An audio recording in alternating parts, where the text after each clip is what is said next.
And if you can make the inside as real to you as the outside is, you will truly know the kingdom of heaven and all that is in it.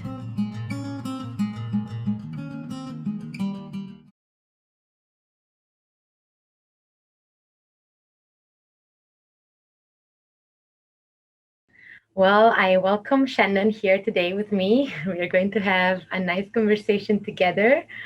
Thank you for being here, Shannon, and thank you for being willing to share your story and Cody's story with me and with all those that are going to be listening. As I told you already, I'm asking her, I'm asking Kody, and everybody here in the spirit world to help me out today. But I know that this is not about me, so that's what's motivating me, and I'm very grateful to have you here and to know that you trust me in this process. But let's get to you. First of all, where are you from? Where are you living right now, and where are you from?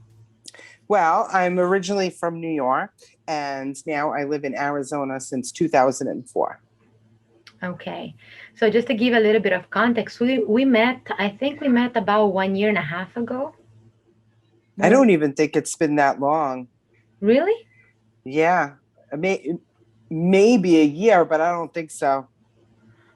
I should go and look at the chat because to me it feels like very long. I think I lost track of time with this whole thing that happened in the past year. But yeah, so we met and I think that we met because you wanted I think a mediumistic session, and after that we just stayed in touch and you participate to every single thing that I've done, honestly, and we just connected deeply. And Kody, your daughter in spirit, has been just connecting us over and over. So that's who we're going to Yes. talk about today. We're going to talk about her and we're going to talk about you. I would like for you to, if you'd like to tell us who Kody is. So, what's her essence? Who is her? Who is Kody? Well, she's very powerful, but she's only 5 feet tall and about 100 pounds, and cute and bubbly, blonde, and funny, loud, full of life, happy, loving, outgoing, very lots of energy. So that's Kody. So Yes. that's her when she was little and also growing up. She remained like that Yes. Oh yeah.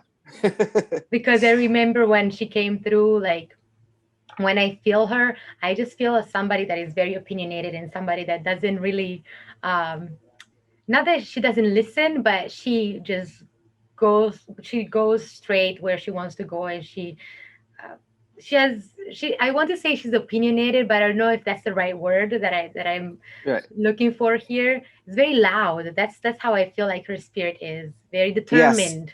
That's the Yes. right word. And does whatever she wants to do.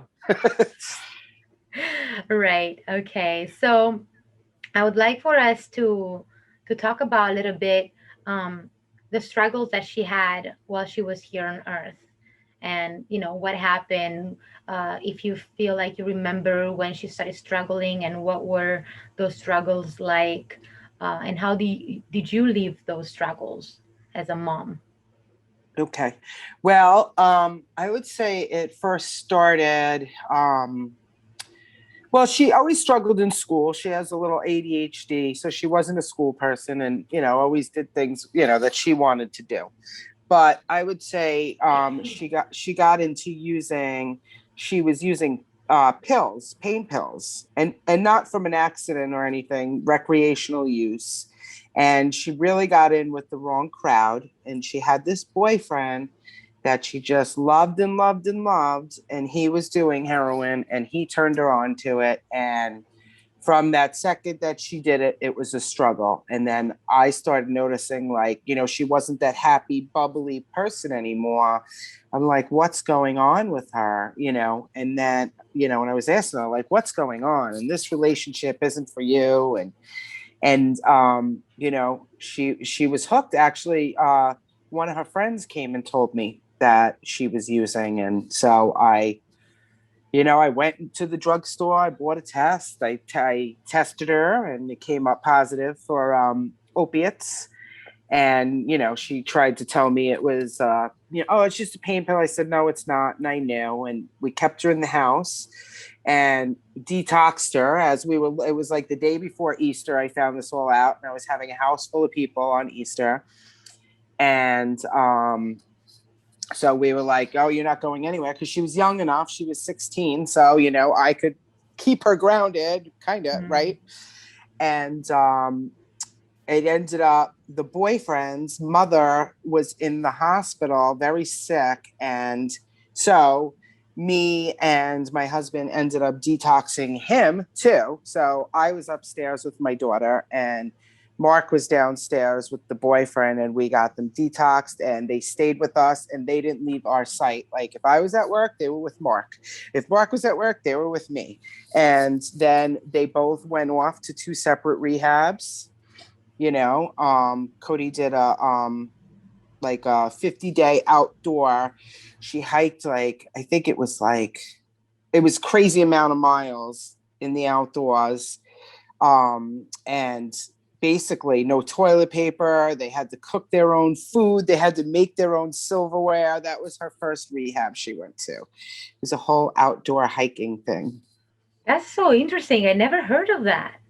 Yeah, it's called Anasazi, and and they would have so they'd hike and they'd camp, and they'd have to make their own fire.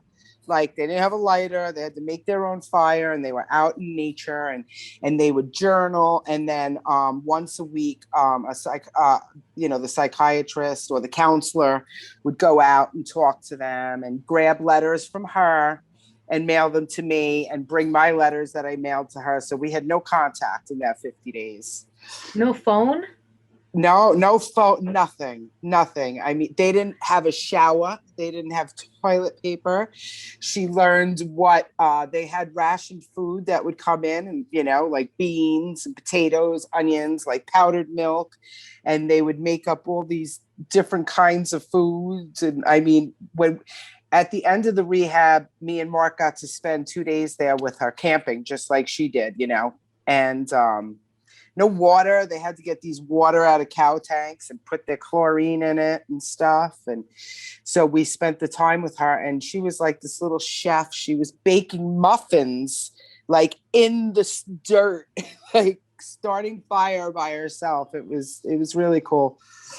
But You're she opening was a world to me right now. You're blowing my mind. And I'm seeing every single thing that you're saying while you're saying it in my mind. It's incredible. So I didn't know that that's what you could do when you go to rehab. Well, Is it? yeah. Well, I looked at it as, well, we're not going to send you to some place that has pool parties and stuff. This, you need to find yourself and, be out in nature. She always loved nature. So she did not want to go to it, though. But, I think she really did enjoy it now. Looking back, although when we went there, she's like, you just taught me how to be a homeless person. Wow. Yeah. Wow. Yeah. I have goosebumps. I have shivers down my neck here, and I'm getting very emotional. I was not expecting this, Shannon, today. I didn't know this story. I guess I never asked you. So I'm so happy that we're actually doing this finally. Yeah. Wow. Okay. So you actually search, because in my mind, you see, I know nothing. And I guess that's why they want for me to do this. They want for me to know all these different things that I have no clue about. Um, in my mind, I thought, they're staying in bed and detox is like, I don't know. I never envisioned it like that at all. So it's so interesting to know about this. So she did this 50 days, but her boyfriend was somewhere else. He did something Yeah. else. He went to, well, and I'll tell you, it's really hard to try to find a place and get your child in and, come up with the money. And it's like, you're just frantic. I mean, this place, I came up with a lot of the money, and then I wrote letters for scholarships, like, for her. So, because Wow. it was, to me, it was like urgent, like, we got to get you somewhere. This is done. I feel like in the beginning of her addiction, and she only struggled for 3 years, but I was so strong and like, nope, nope, I'll take care of it. We're going to get through this. And by the end, I was so beaten down, and it was just like, you can't be here, goodbye, and I'd kick her out because it was very defeating. Sleepless nights, constantly worried, like, and the arguments because she wasn't the same person anymore, Mm. and I just couldn't understand it. I didn't realize then that we have our own journeys and our own struggles, and this was a path of hers, and I just couldn't understand it. So we just bumped heads really bad at that time, where in the beginning I was more loving. I wouldn't even say loving, but I was tough, like banging on people's doors that I knew she was using with the no fear in it, like, I'm getting my daughter out of here, Mm. like car chases, like then finally that boyfriend, people told me he was hitting her, so he turned 18 and she wasn't 18 yet. So I put a restraining order on him, and then we saw him in the car together, and we're doing the high speed chase following him. It's just, it was a lot. Wow. Sounds like a lot, man. Okay, so those 50 days was it like the first thing that you did for Yeah, her? well, yes, we kept her inside and we detoxed her, and yeah, she wasn't out with anybody. She didn't leave the house until she went to rehab, and she was not happy about it. And now I realize that if they don't want the help, it will not work. Right. But I didn't realize that then. It was like, okay, we're going to get you some help and this is going to be done. You know, not that So simple. let me ask you something. Is this something that she could do because she was 16? Like, is it something that people can do even older? Like the this camping thing that you talked about? Yes. Yes. They have, so they had it for like her groups. And then I think there was a 25 and older too. And, when we got to go there as parents, I only think there was one person that was 25, but they have these counselors that go out and do it with you. And I mean, not showering and all of that, they go out and do it with you. I mean, they change shifts.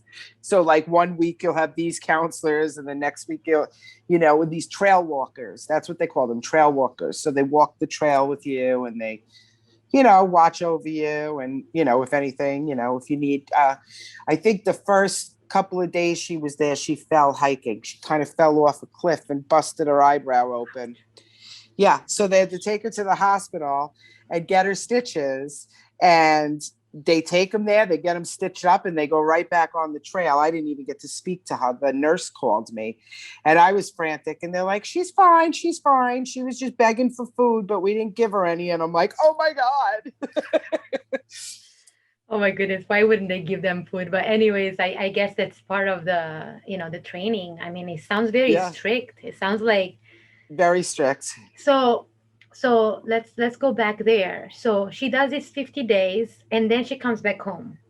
And she comes back home. Yeah. And she did good for a little while.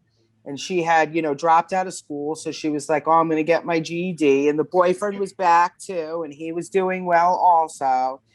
But, again, we kind of knew, like, they shouldn't be together. They use Mm, together. They shouldn't be together, but try keeping these young loves apart. And so they both were going to go get their GED, and then it started all over again, the using. And I mean, they did break up, and she went her way and he went his way, but she was just too into it. Like, she was hooked. Then, right. there was another time, she was here. I picked her up, she was crying, fighting with him, and, all messed up. And I called her dad, and her dad came at like 3 a.m. and ripped her out of bed with my husband. And they took her to, we had to call around and find out who would detox her, what hospital we could take her to detox. So we got her there. And, and then they put her in the psychiatric ward until they transferred her to like a mental health and addiction center. But she was turning 18. And so it was only like maybe a week. And she said, I'm signing myself out. And she did. So, yeah. I mean, she just, at that point, she did not want the help. I'm trying to understand here because I'm trying to enter in her mind, and um, but I think I need your help, and I think we need her help to understand what was going on in her mind, because she's a beautiful girl. I'm going to stop the recording in a second so that we can find a picture to show, if you're okay with that. I really want, I would like for people to see how beautiful and radiant she is. So I don't know, did she have like, what do you think were her problems in her mind? What do you think was she thinking?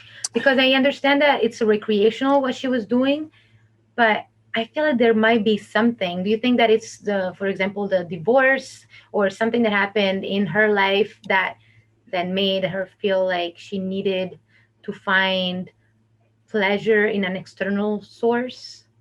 I wouldn't even say it was pleasure. I think that she was a very, very sensitive child, although she did not want to have herself perceived that way. So she always had like this tough cookie, like nothing affects her, nothing bothers her, Right.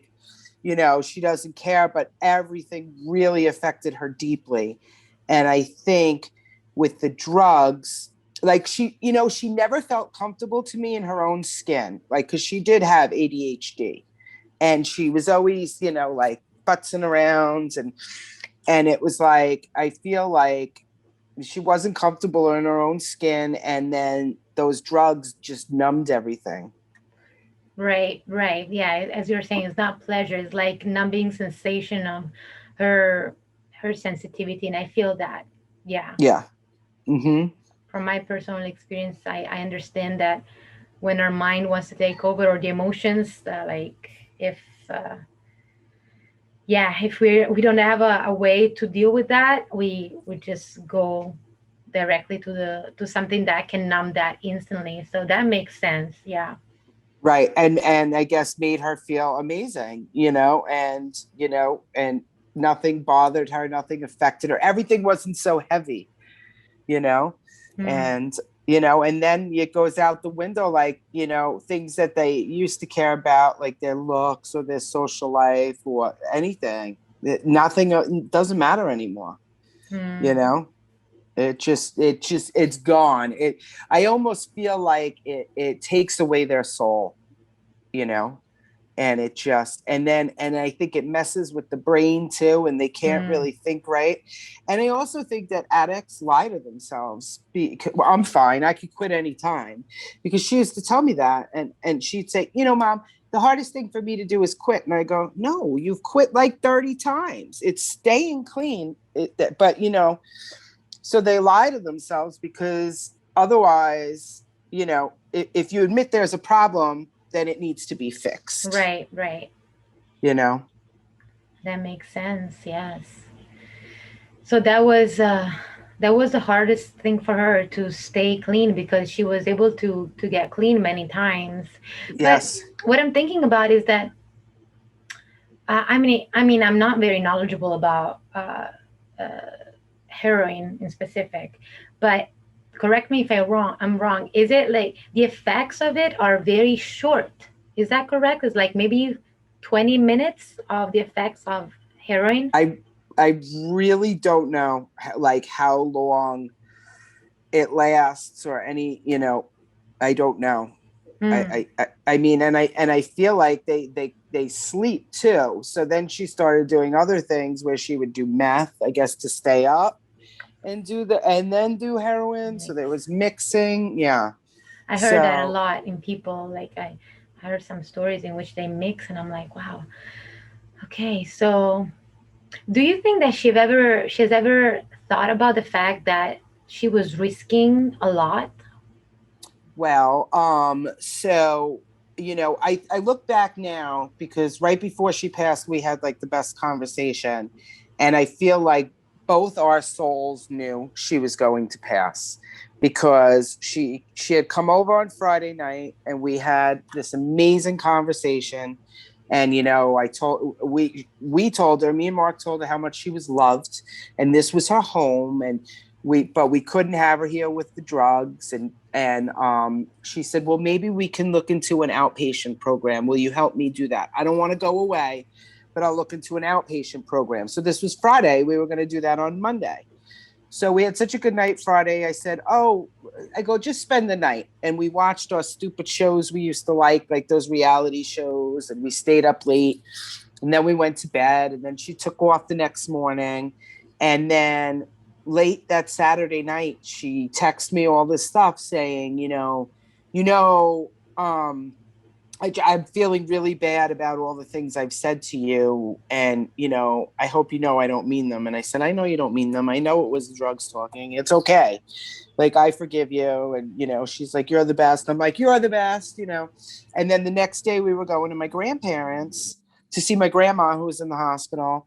And she showed up, because she left on Saturday. So Sunday she showed up and she was high as a kite. And we all knew it, like, not my youngest daughter, but my middle daughter, my husband, myself. And I was so mad, but for some reason, I didn't say you got to go. I let her come, and she saw my grandparents and she saw my aunt. And then we came back home, and she went and she told Gia, oh, I'm going to go to rehab. That's my middle daughter. Yeah, I'm going to go to rehab and I'm going to move back in. And I said, well, the stipulations on that. And she says, yep. And she went up in her room. And, we were down here hanging out, and I cooked dinner, and I didn't go upstairs. I texted her. I'm like, dinner's ready. She didn't answer. And then I'm like, why isn't she answering me? And I walked in the room and I found her. And I actually, when I opened the door, I think I just missed her because I heard like a whoosh, and like the blinds kind of like clack clack. So I heard something. So I thought she was fine. Like she was slumped over on the floor, and I'm like, Kody, and I picked up her arm and it flops, and I did it again. And then her face turned, and I saw it was like, purpley and bluish. And so then I feel like I left my body. I started screaming for Mark to call 911. He's like, what's going on? Then I couldn't do anything. Like, he was doing CPR. He was on the phone. I was just like, I was standing outside, like, somebody get here fast, So, I mean, I think she knew it wasn't good. And I think she was starting to see like, man, I better get help. But of course she wanted to do it her way. So She was feeling it. She was feeling it. You were both feeling that it was the risk was becoming real. Wow. So you also found her. It's like it's just. I need time to process that. I didn't know the story, so yeah. um I'm just getting even like very emotional. So I need to center Yeah. myself a moment here. It's just yeah, I just feel like I can only feel grateful for the fact that we can share this story, her story, and we can let the world know about Kody and about you and what you did and everything that you did for, to help her. And as you were saying at the beginning, like when they don't want help, it's just so hard and it's so frustrating to keep Yeah. on trying. It requires a lot of strength. And you also have two more daughters, Yes. Mm-hmm. plus your job, your life. I'm pretty sure that as a mom, you did everything in your power Yeah. to help her out. And so I know that you have a very unique journey, because right now you're participating to the circles and you're actually Mm-hmm. helping other moms Mm-hmm. connecting with them. So my question, I feel like my next question is, did you already know that we survive the physical death, or is it a Yes. concept that, okay, so you already had some knowledge or belief around that? Yes. I had I have my Reiki masters. So I had went and taken my Reiki 1 and 2 and my Reiki masters. And I knew that we are all energy and that we don't die. And I had also read the book by Dr. Brian Weiss, Many Lives, Many Masters. And that book to me is like my Bible. Like, the messages he gets. And, oh my God.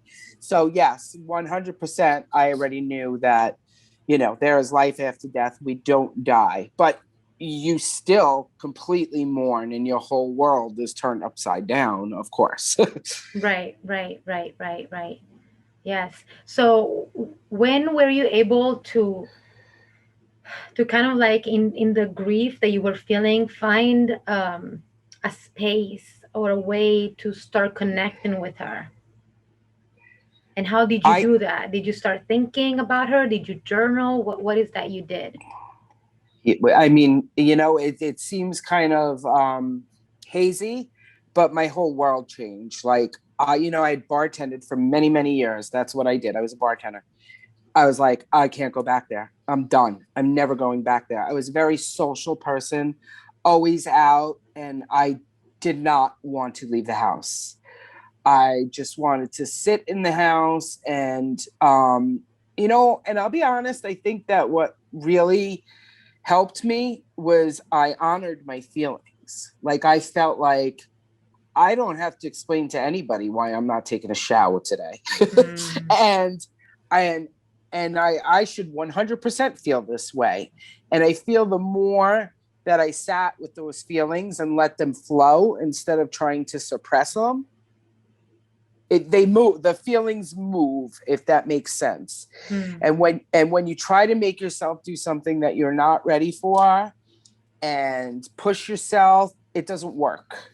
And I think I just knew that because I didn't care what anybody said to me about, oh, you just need to get back to work. No, you don't know me. I'm not going back to work. And Did you have it, people it actually saying that to you? yes. Yeah. And I think they probably said it because they thought it might help me, but I knew it would be the worst thing for me. And then, and yeah, I do. I feel that I was a little guilted. And then it was like January 2019. I'm like, all right, I'll look for a job, but I'm not going back to bartending. That part of me is gone. I cannot do meaningless conversations anymore. Mm, Like I hate the small talk. I always have. and but now it's just more like, more intensified. So I got this job. The man, the husband and wife that do my taxes. This is kind of funny because I'm just so not a number person, right? So I take this job because I felt like, okay, I have to contribute some money around here, right? So I take this job at an accountant's office, like just greeting people. And so I don't really have to do anything with numbers, but me sitting at a desk is kind of funny too. And not a computer person, not a number person. Well, I think I was there 3 days and I had this like really traumatic accident. And I know it was spirit going, yeah, I ain't going that route. I know it now because I was going to bed. I had my book, I had my water bottle, I had my phone, and I tripped over my treadmill. And it was such a bad fall. I shattered my hip. It was such a bad fall that the doctor says, I see this in car wrecks. And so, I mean, I was messed up. I was in the hospital, I think over a week. They had to relocate my hip. I had to get a hip replacement. I could barely walk. I was on a walker. So what did I have? My mind when I was home. So I read everything. I read so many books, like they all kind of go together now. But I just read and I searched, and all I had was my mind and meditation.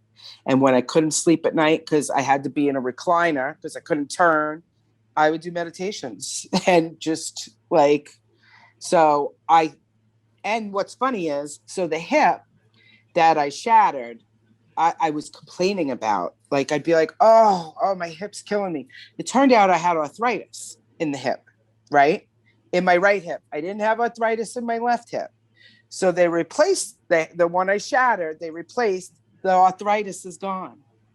So I really believe that was spirit going, you're not ready. Stop letting people make you think that this is what you're supposed to do. And well, we got rid of that arthritis. You'll be fine. Now you're going to sit and, you know, have time to reflect and be able to grieve and, And that really helped me realizing that nobody can push me to do anything anymore, because look what happens. I am one full goosebump today with you. It's like, wow, like it was so perfect and it's so interesting. Like Yeah, in the curse of falling, you got the blessing of having the hip that was not the good one being yeah, replaced, and at the same time getting time to grieve and research. So I didn't ask you, so when did she cross? 2018? yes. What month? April, the end of April, April 29th. April 29. So you were trying to get a job at January 2019, right? You Yeah, said.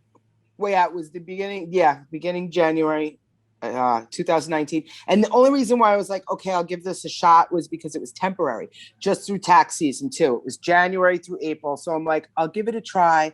But the first day I went to work, so I went, and they're nice people, and they took us out to lunch, and I didn't know the other people that were in the office. And one woman says, "Oh, Shannon, how many kids do you have?" And I'm like swallowing and like trying not to cry. And so I was getting really emotional. So I was like, two. Well, so I didn't even acknowledge Kody because I just couldn't at the moment.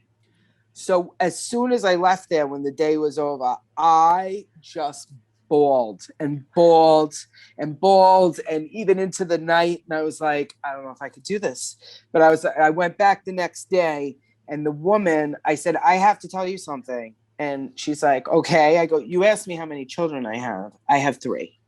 And so I set the record straight, like I have three and one passed. And I was like, I was just caught off guard, and I was too emotional, and I didn't want to start bawling in front of everybody. So, yeah, but it wasn't where I was supposed to be.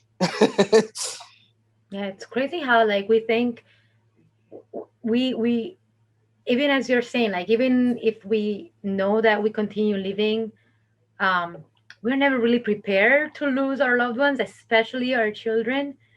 Mm-hmm. And then if society expects for us and people expect for us to go back and work, and we feel like we are already grieving, plus we are feeling bad because we feel like we are not doing what we are supposed to, like go back to Right. work and then go back to normal when normal doesn't exist anymore.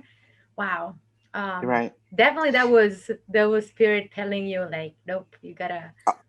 You know what? I knew it when it happened too. Because it was such a freak thing. It was so dumb. And it was like, I mean, it was so dumb. Like I was mad at myself because I was thinking, oh my God, like poor Mark, poor my kids. Like we've been through enough. Like now this, and his mom on a Mm. walk. And I mean, it was I'll say that just recent, actually today I've been complaining my hip hurts. So it still bothers me. So it's been a rough road. I mean, I had to go to physical therapy. I had all like from dislocating it, like I think the nerve pain. It was a rough road, but I knew what it was for. Yeah, now looking back, things might look a little clearer. Yeah. Um, all right, so now my question is, let's jump to the mediumship. So, how did you get started with mediumship? Did you have a like? When did you heard about mediums, and did you have a first reading with somebody? Um, why did you get started with mediumship? Okay. Well, I had been to a medium, like before I lost, all my loved ones, because it happened kind of very fast with everybody.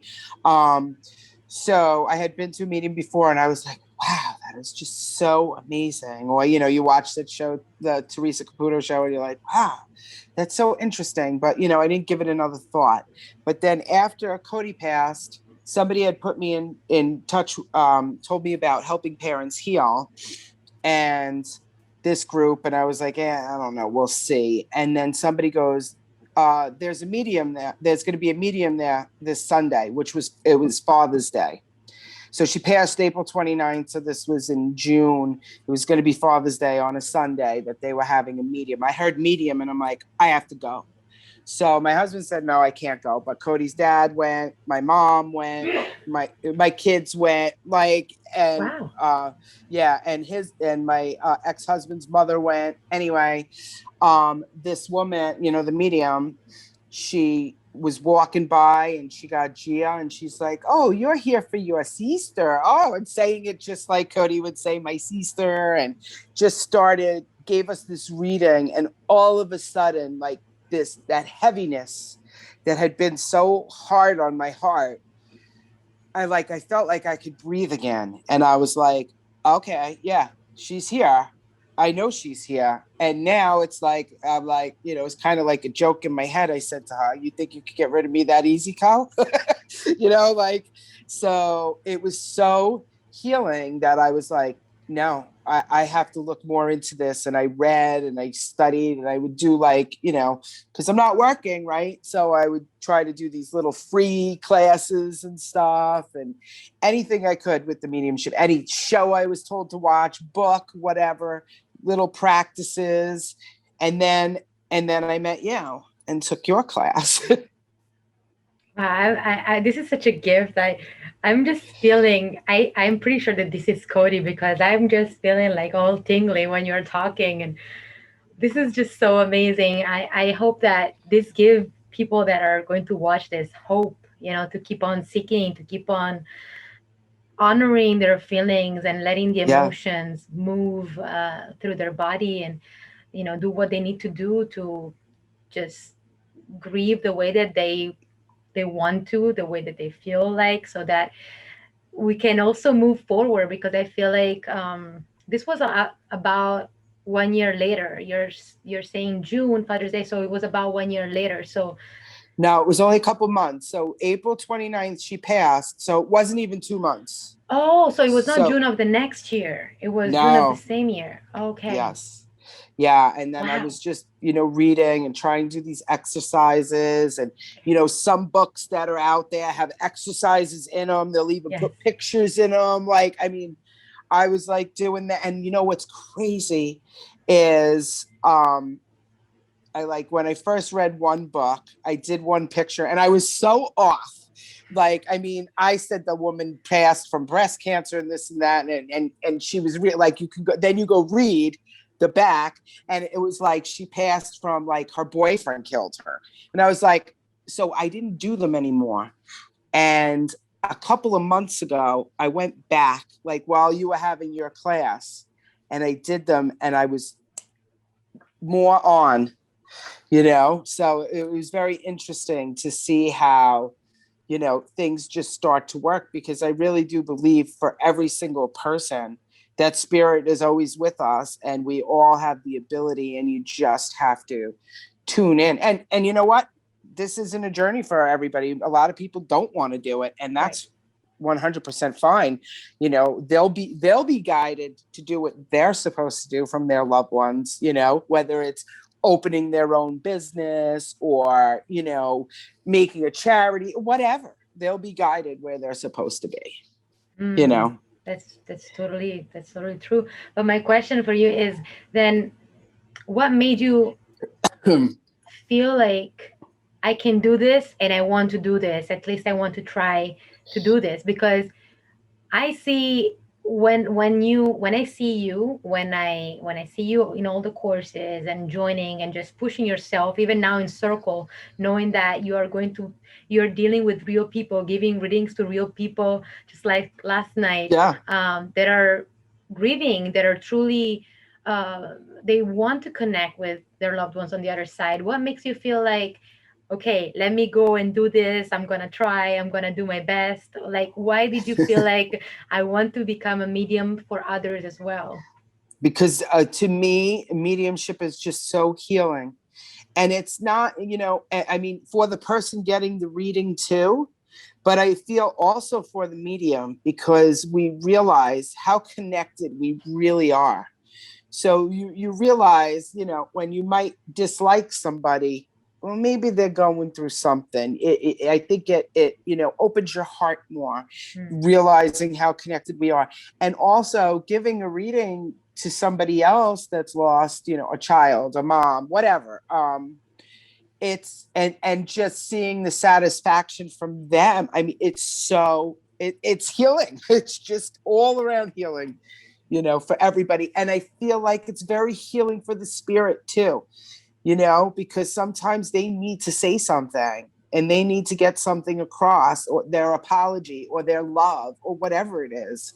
So I feel like, there are people that speak out for animal abuse because they can't speak for themselves. So why wouldn't we speak for somebody, want to speak for spirit too, you I love know? that. I love that. I love that. I love that. I know how you're how dedicated you are. I mean, I know just what I can see of your dedication, and I know that you truly like you push yourself, and you're embracing this journey, which is not like the easiest journey, but as you're saying, like there is so much healing involved, and when you see the person like feeling so light and feeling their loved ones and getting the goosebumps and getting and feeling spirit, and you receiving the evidence that you couldn't possibly know, and connecting that person with a loved one that is on the other side of the veil.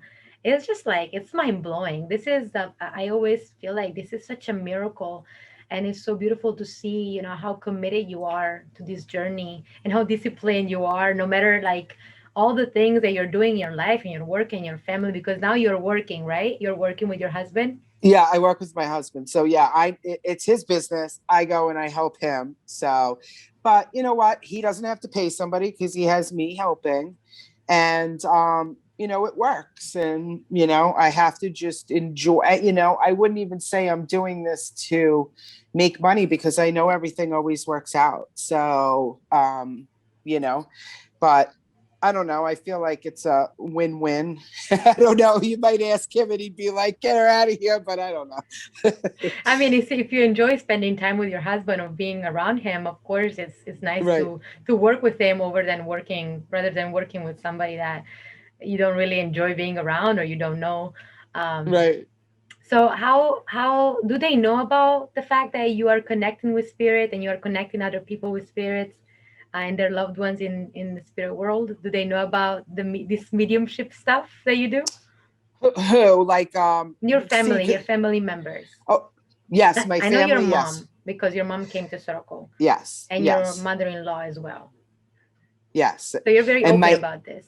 I'm very open about it. And you know what? If you don't believe it, that's okay. You don't have to. I know my beliefs. I'm not pushing them on you. I have a girlfriend that lost her son January 1st of this year. And, I said to her, let's please try to connect with him because I feel like he's sending me stuff and she's not interested. And that's okay. So I go at her another way. How you doing? I sent her a book, you know, it's okay. It's not for all of us, she's not ready for it, or maybe one day she will be, maybe one day she won't. I Hmm. don't know what her beliefs are, but I am open. And if she ever turned around and said, let's do it, I'd be like, okay, nervous, but let's do it.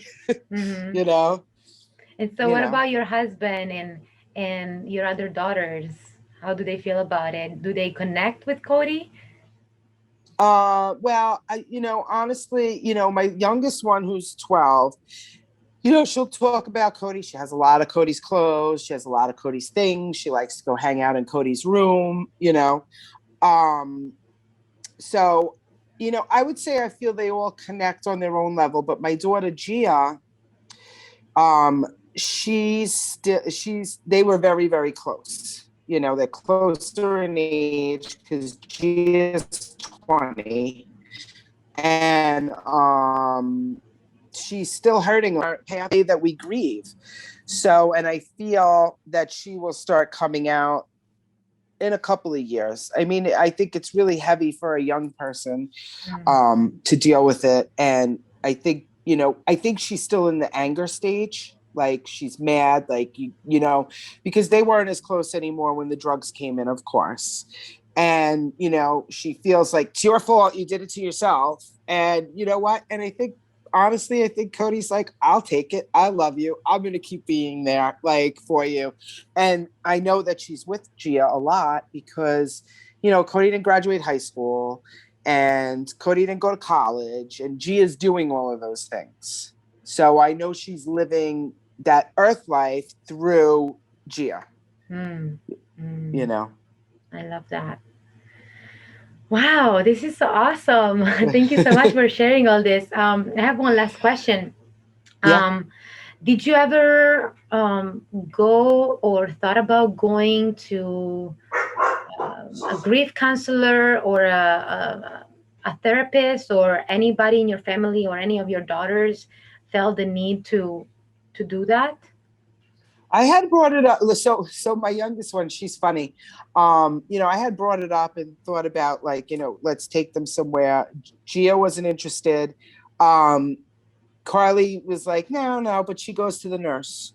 So she loves the nurse. So if she's at school and she needs to go talk to somebody, she goes to the nurse. That's like her therapy. And I think, you know what? I think it's great because Yeah.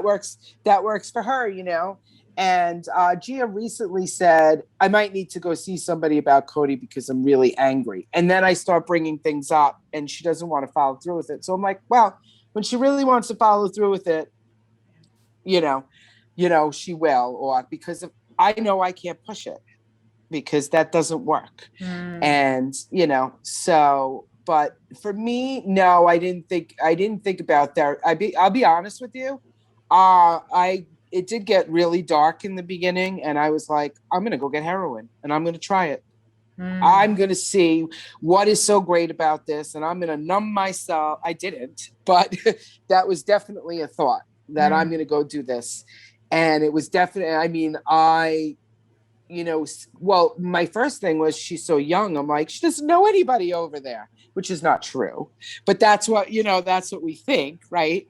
Like, who does she know over there? My grandparents were still here. They passed after her. So it was like, so I would cry to her and I would be like, come get me, you need me, come get me, you need me, and that was like my whole thought on it. So yeah, I wasn't like really, like, I didn't want to die. I wasn't thinking to take my own life because I knew about I had Mark and I had my other children. So I was like, man, I can't do that to them. But if I just died, they can't be mad at me for that. You know what I mean? Mm. Mm. So I was like praying to God to take me and Kody to come get me, and yeah, that just didn't seem to happen. Well, Oh, yet. thank God. Yeah, thank God it didn't happen. But I heard that many times. I actually, yeah, now that I want to start interviewing mamas, I heard stories like that they want to feel the same thing that their child Yeah. felt, just to see what they felt. Um, and it was hard for them, just like for you, to unroot that thought or get rid of that thought. Right. Yeah. Okay, Yeah. interesting. Hmm. Yeah. All right, Shannon, thank you so much for this. Let me see what else comes to mind that I would like to ask you. Well, I think I have a much clearer picture now about everything, and I know that Kody is very involved now in your mediumistic journey too. Yes. Every time that at least when you are in the circle and I join the room to see what's going on in your room, you're paired with very interesting people that have sometimes very similar stories, or that you can truly help. So I know that she's very Yeah. actively involved in and engaged in what you're doing, and making sure that all the souls that she's meeting here, all the spirits that she's meeting here, um, are sent to you, and their loved ones are sent to you so that you Yeah. can connect them. I mean, last night, my God, those Kody and Callie, I felt them blend. Like they were just so similar, and I knew they were friends. And I mean, with everything, like their height, they tiny little things, cuties, like the signs. Like that, the feathers, because I get feathers, or I even have my feather dress on right now. And it was just, and what's so crazy, because I was really nervous about Circle last night, right? Because the week before, it was rough for me when I got paired, and then there was another meet. It couldn't get in the room. I felt like I shouldn't be here tonight. But yes, I should have. That was all a plan too, where I would meet Karen. I've actually talked on the phone with Karen. She's given me a lot of pointers. Like, I mean, it was just meant to be. And then, so last night I was nervous, and that's what I always hear, Sylvia: show up, show up. So I go, I'm gonna keep showing up, right? Yeah, exactly. Yeah, we can only hope that we don't have to hope. Like we know that they're going to guide us somehow. So for those that are listening and don't know about circle, it's a circle in which mediums and non-mediums gather together, and the mediums connect their loved ones. This seaters that we call seaters with their loved ones on the other side. And last week Shannon had a hard time connecting somebody with their loved one, and so in the next she wanted um, not to be a medium in the next session. And so I put her as a sitter. And that was great because Kody shut up like powerfully. I remember being in the room in that moment because I joined different rooms where the mediums are giving readings just to see how things are going. I every time that I feel Kody, and even today while you were talking, I just have this rush of emotions and goosebumps. So I knew that that was meant to happen that way. And I'm glad that you showed up yesterday because those two people that you connected with really needed you and Right, needed that right. healing. And that's Right. And what was funny about last week is normal you would have pushed me, but you didn't say anything. So spirit, we're just like the little pawns. They're directing us the whole way. yeah, yeah, it's interesting. Yeah, I guess I cannot be predictable. I guess I still have to follow the guidance of spirit, and sometimes I think you've been to one of the circles that was completely disrupted. Like we did something completely different. Yeah. So sometimes, I have to trust. Even Hmm. if it's imperfect what I do, it's definitely not perfect and there is a lot of room for improvement. However, it's not about perfection. That's not what we're trying to achieve here. It's truly trying to see where they want to guide us and what they want for us to do because there are big things for us. Again, I feel like we're just scratching the surface of our connection with spirit. And as you were saying at the beginning, it shows mediumship shows us how interconnected we are, and it opens our heart so that we can truly put ourselves in the shoes of the other person and feel what they are feeling and be more compassionate and kind towards one another. Really, wow, Yes. it's a healing journey for the medium as well. I learned so much from all the sessions because of all the love that I've been a bridge for, that it changed my life completely. It changed my life completely. My priorities as well.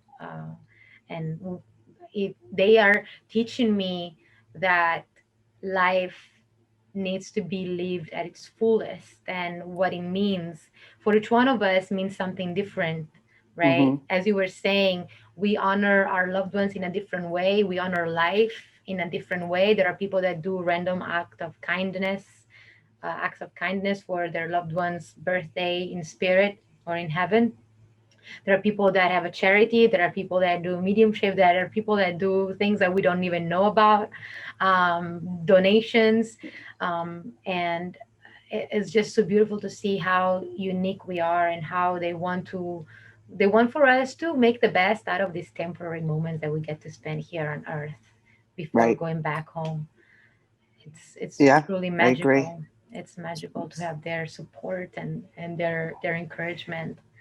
Yeah. And I feel like when you trust, and I feel like when something doesn't work out, there's a reason for it because you're Mm. going to be led somewhere else. And when the things start falling into place, like I could honestly say I'm 47 years old, and for once in my life, I feel I'm exactly where I'm supposed to be. And you know what? I'm not rushing my steps because I'm going to enjoy this journey because I know that I'm on the right path, Mm. you know? Mm.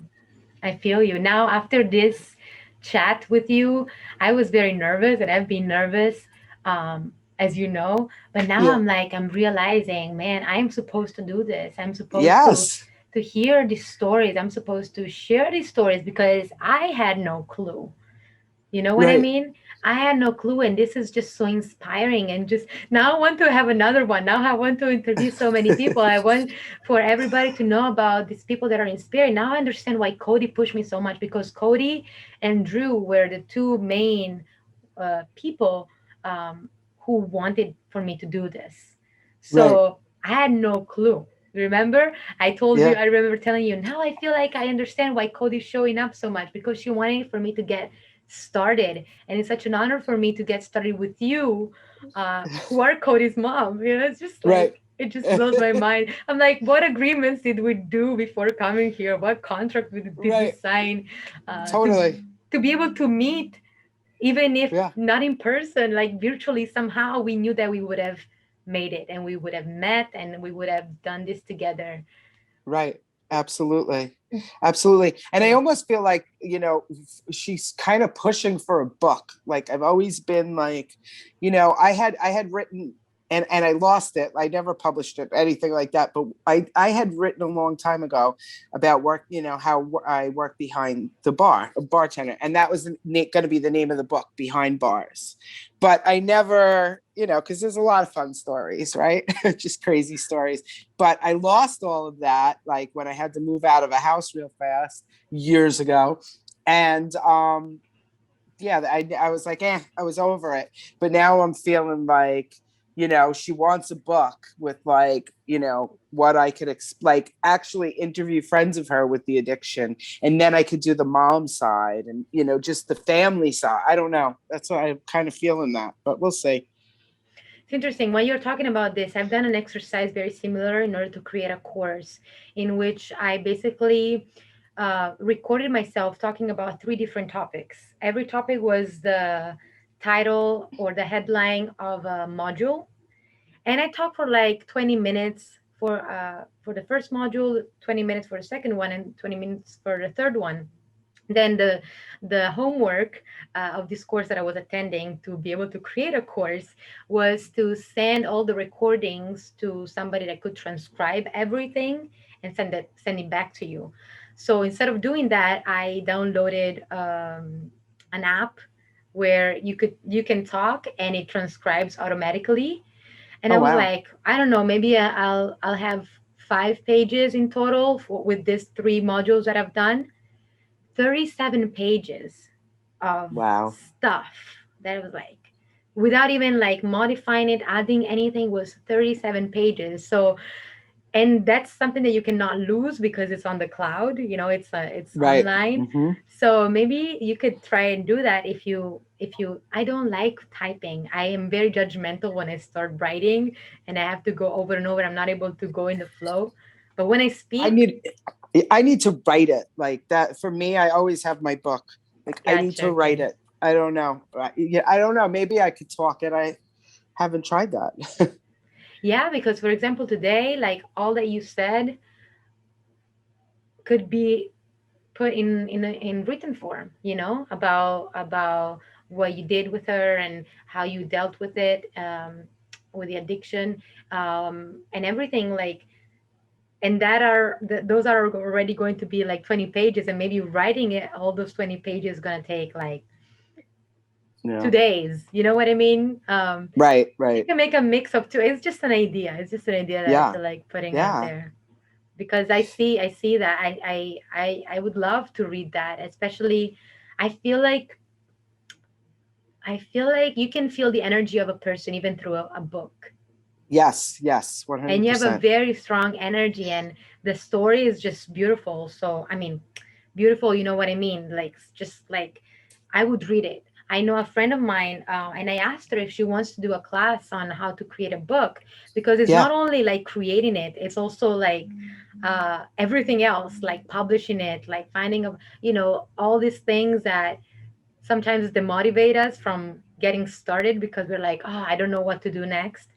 And she published the book. It's Reina Irene. I don't know if you know her. She's from California, and she published Because of Josiah. And I'm reading the book, and it just blows my mind. I get emotional because she's so raw and so real, and it's just amazing for me to get to know the stories of these contemporaries of mine that are on the other side that I didn't get to meet while on Earth. Right. But I get to meet them thanks to their mom because they're sharing their stories. Yes. Yeah. I love that, and I want for that to follow through with that. To keep on going. Yeah. Maybe put a I don't know. We're gonna talk about this because I want. Okay. Now you know that. Now that I know, I'm gonna push you. I'm gonna push Yeah, I'm sure you will. in my own way. All right. Well, thank you so much, Shannon. I am really at a loss of words. I'm feeling a lot of emotions right now. I'm just feeling very excited and very grateful um, to have crossed paths with you. Oh yeah, Honestly, me too. And thank you for doing this. I mean, it was great. I loved it because yeah, we all have a story. You know. yeah. And this is just part of it. So maybe we Right. can have a part two because I just feel like you have so much. I didn't know that. I mean, I know that we all have a story, and I know that 47 years of stories are a long time, but your stories are very interesting and I just feel you engage me. So, I'm visualizing everything that you're saying. So, I'm here, like, oh my goodness, I'm seeing everything. I'm leaving every single emotion. I go from smiling to being sad to crying to smiling again. I'm like, oh my goodness, I'm a mess right now.